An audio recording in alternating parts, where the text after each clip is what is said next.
Um olhar sobre o mundo, a vida e a sociedade, à luz da Palavra de Deus, com Augustus Nicodemos.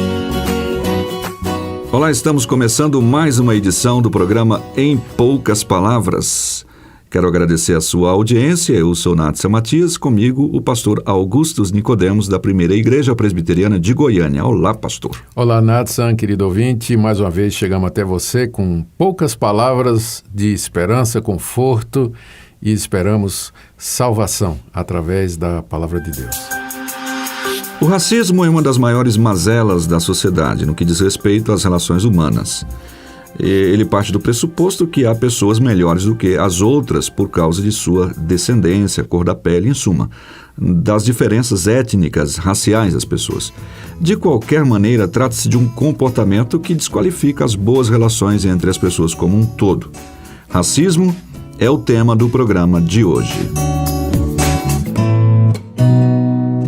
Pastor Augustus, então, esse é o nosso tema. E como é que a gente pode abordá-lo, à luz da Bíblia? O que a Bíblia diz sobre isso? Como é que a gente pode ajudar os nossos ouvintes que estão sofrendo racismo, algum tipo de racismo, ou aqueles que de repente estão ouvindo, estão praticando isso? Isso. Olha, é verdade o que você falou.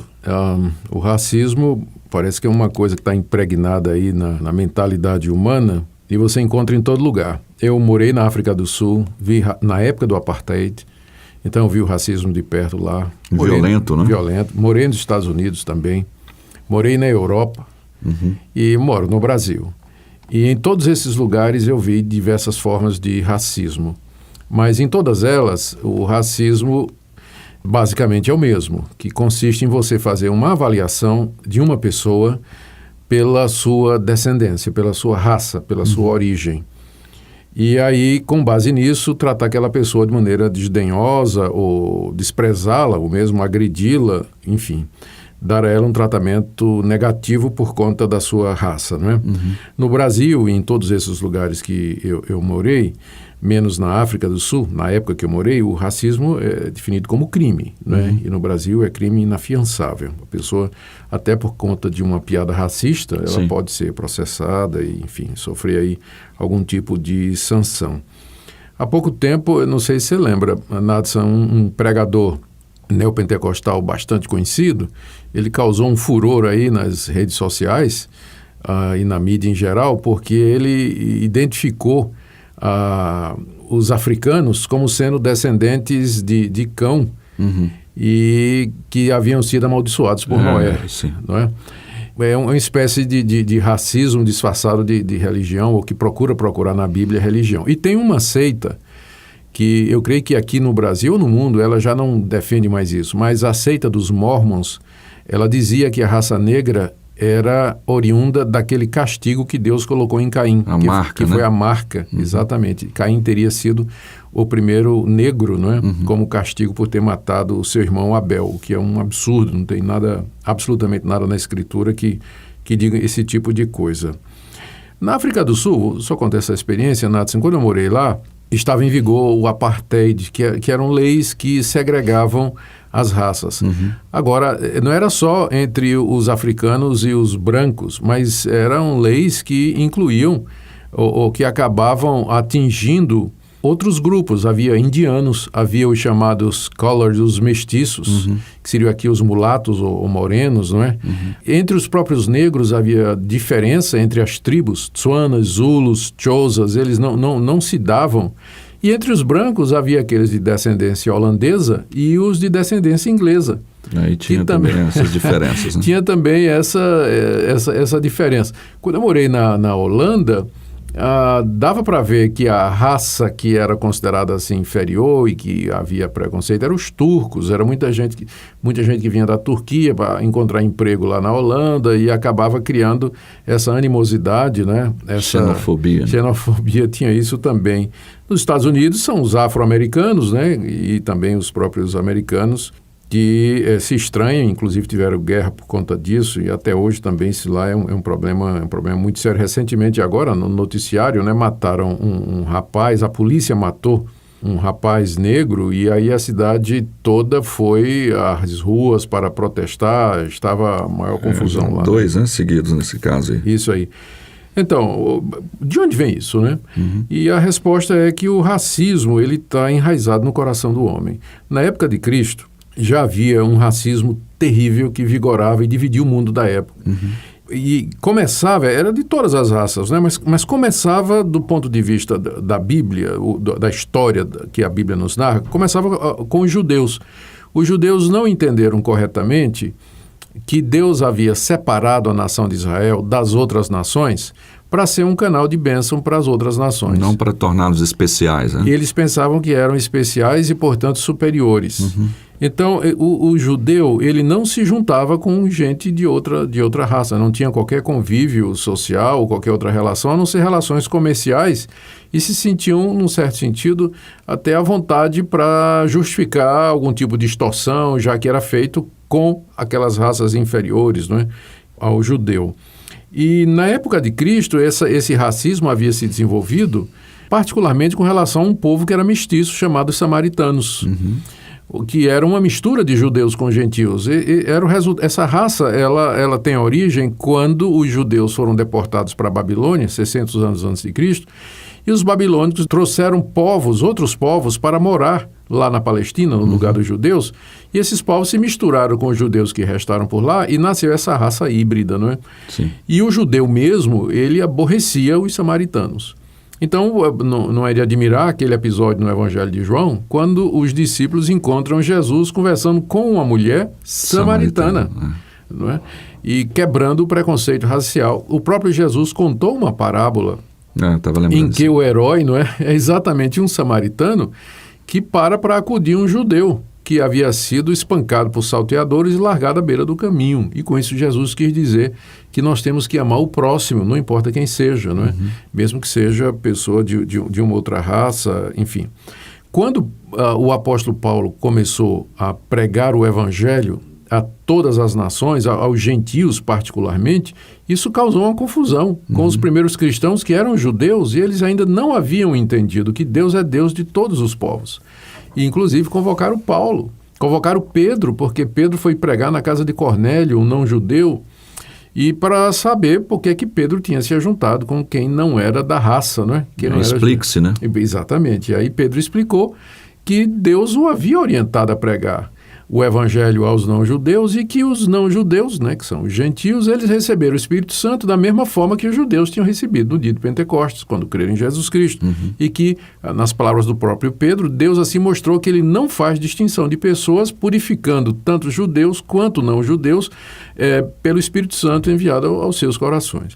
E mais tarde, quando Paulo aparece, ele que se dedicou realmente a pregar o evangelho aos não-judeus, isso criou uma polêmica muito grande. Paulo era perseguido constantemente pelos judeus porque achava inadmissível que o Deus de Israel, que fez uma aliança com Abraão, que separou a nação de Israel, fosse também conceder salvação a outras raças, né, que eles consideravam como sendo inferiores. E eu quero terminar aqui essa minha palavra, Nathan, lembrando mais uma vez a minha experiência na África do Sul no tempo do Apartheid.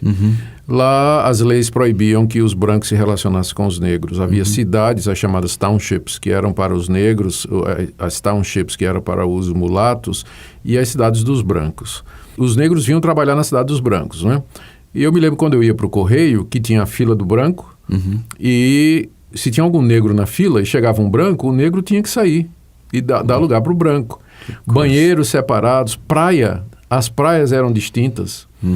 Mas aí eu tive a oportunidade de visitar um lugar chamado Kwasisabantu. Era uma missão iniciada por um pastor da Alemanha, luterano, que na década de 60 experimentou um grande avivamento espiritual. Milhares de Zulus se converteram, era a tribo onde ele trabalhava. E quando eu estive lá com minha esposa, nós visitamos 3 vezes o local, eu fiquei admirado de ver negros, brancos, indianos, mestiços, mulatos, todos juntos, todos na mesma fila, sentando na mesma mesa, participando do mesmo pão. E vi claramente que a solução para o racismo é o Evangelho de Jesus Cristo. Que muda o coração. Que muda o coração, que traz amor ao próximo, que faz com que se entenda que todos pecaram e carecem da glória de Deus, que não tem distinção entre branco, negro, chinês. Não é um problema de raça, de cor, mas somos todos participantes da mesma humanidade decaída e precisamos bebemos todos do mesmo remédio, que é Jesus Cristo, nosso Senhor. A igreja deveria ser o local onde o racismo é impensável, porque em Cristo Jesus não tem mais essa distinção. Nós deveríamos amar a todos os irmãos em Cristo, independentemente da raça, da cor, da procedência cultural que eles têm.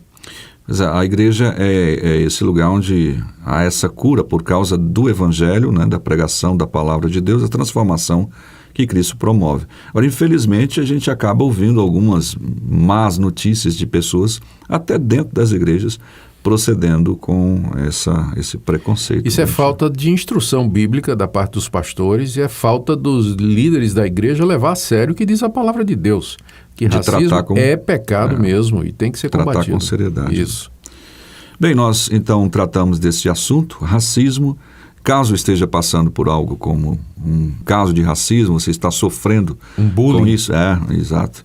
Peça a Deus que mude o coração destas pessoas e com certeza, né, procure ajuda, se for o caso, até ajuda mesmo de um advogado, né, procurar ajuda sem mesmo, dúvida, porque é crime, né, você tem que ser respeitado diante da lei e, obviamente, Deus também o trata como trata qualquer outra pessoa.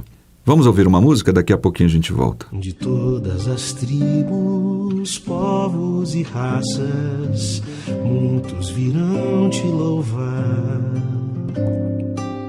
De tantas culturas, línguas e nações, no tempo e no espaço, virão te adorar. Bendito seja sempre o Cordeiro, Filho de Deus, raiz de Davi. Bendito seja o seu santo nome, Cristo Jesus, presente aqui. Lararaia, aiararaia. Remidos, comprados, grande multidão, muitos virão te louvar. Um povo escolhido, teu reino e nação, no tempo e no espaço, virão te adorar.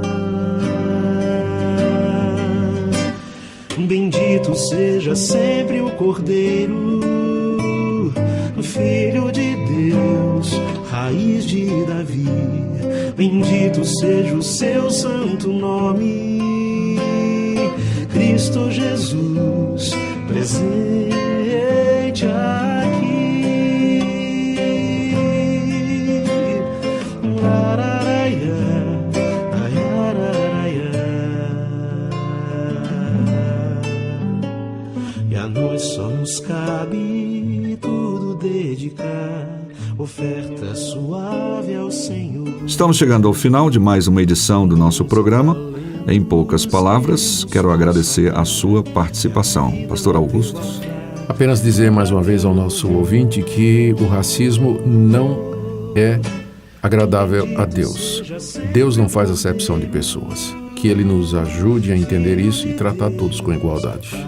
Quero agradecer mais uma vez a sua audiência e também o apoio técnico de Vitor Jesus, nosso companheiro aqui na produção dos trabalhos técnicos de hoje. Valeu, obrigado e até a próxima edição.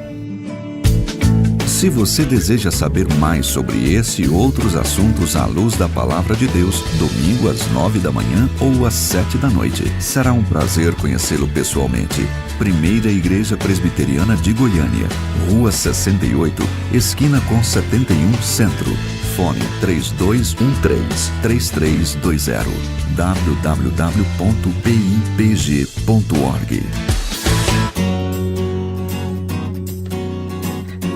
Em poucas palavras,